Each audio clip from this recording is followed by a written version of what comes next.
hay-adda Mama Caasha Foundation ayaa maanta deeq lacageed oo gaaraysa $4,000 ugu deeqday Sacdiyo Cabdinuur oo haweeney ku xanuunsanaysa magaalada Nairobi waxayna hore u guddoonsiisay $300. haweeneydan xanuunsan ayaa markeedii hore laga keenay magaalada Kismaayo oo ay ku xanuunsanaysay muddo 10 sano ah. Sacdiyo Cabdinuur oo lacagtan loo soo marsiiyay TV-ga Universal qaybtiisa Nairobi ayaa u mahad celisay guud ahaan ummadda Soomaaliyeed ee gargaartay gaar ahaan hay-adda Mama Caasha Foundation waxayna haweeneydan sheegtay in ay wali u baahan tahay gargaarka ummadda Soomaaliyeed si ay u hesho daaweyn caafimaad oo ku filan. waxaan gabadha xanuunsan Sacdiyo Cabdinuur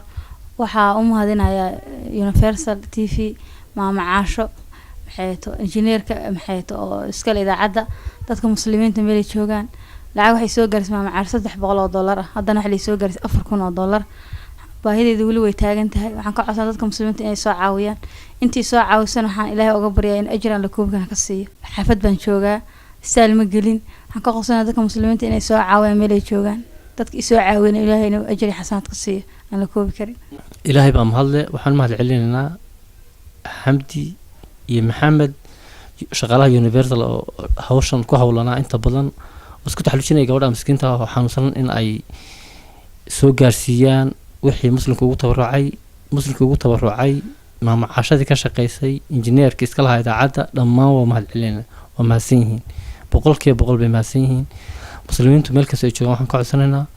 Soomaalida waxaan ka codsanaynaa gabadhaas dhakhtarkeeda inay nagala qayb qaataan oo nagu soo caawiyaan. Maxamed Xuseen Maxamed, Universal TV, Nairobi.